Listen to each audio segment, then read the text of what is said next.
thought I was just being a good cousin. When Mark called me up, saying he'd lost his job and needed a few days to get back on his feet, I didn't even hesitate. I've got a small 2-bedroom apartment in Denver, nothing fancy, but it felt heartless to say no. I told him he could crash on my couch until he figured things out. At first, he was grateful. He even showed up with a grocery bag, instant ramen, some soda, and a pack of Oreos. We stayed up late that first night, laughing about dumb childhood memories, and I felt good. Like I'd done the right thing.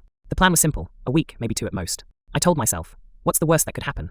I had no idea those words would come back to haunt me. Because in just a few weeks, Mark's stuff started spreading from the couch to my kitchen table, to my bathroom counter, to the spare closet I never offered. And slowly, the line between guest and roommate blurred, except roommates usually pay rent. At first, I brushed it off. A hoodie on the chair, sneakers by the door, a couple of toiletries in my bathroom. No big deal, right? But then his few days stretched into 2 weeks, then a month. The couch became his bed, the living room his personal storage unit. Every time I hinted at him leaving, he had a reason. I'm just waiting on this job callback. Or, it doesn't make sense to move twice when I'll be working downtown soon. He'd say it casually, like it was logical, while eating the last slice of pizza I'd paid for.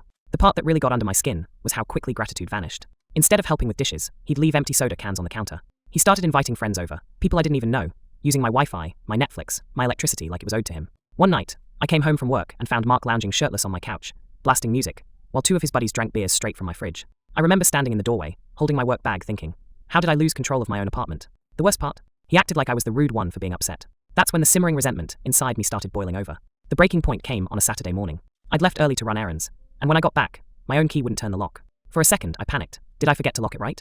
I knocked, and after what felt like forever, Mark opened the door wearing pajama pants like he owned the place. Behind him, 2 of his buddies were crashed out on my floor, snoring, surrounded by empty chip bags. The whole place smelled like beer and sweat. My apartment. I asked, why the hell is my key not working? He shrugged. Oh, I deadbolt it from the inside. We didn't want random people coming in. Random people. In my own apartment. That's when something snapped. I told him straight.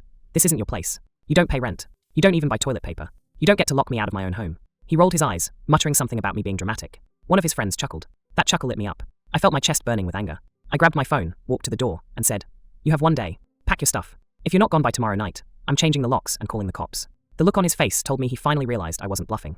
The next morning, I woke up early and bought a brand new set of locks.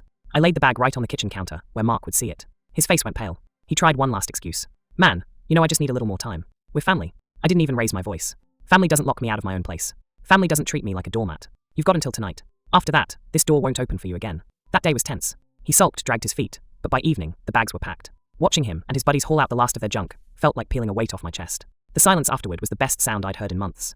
I changed the locks anyway. Call it closure. I used to feel guilty about drawing boundaries, but not anymore. Hospitality isn't supposed to cost you your peace of mind. If someone takes advantage of your kindness, you don't owe them an endless stay. Sometimes the most polite thing you can do, for yourself, is to close the door and turn the key.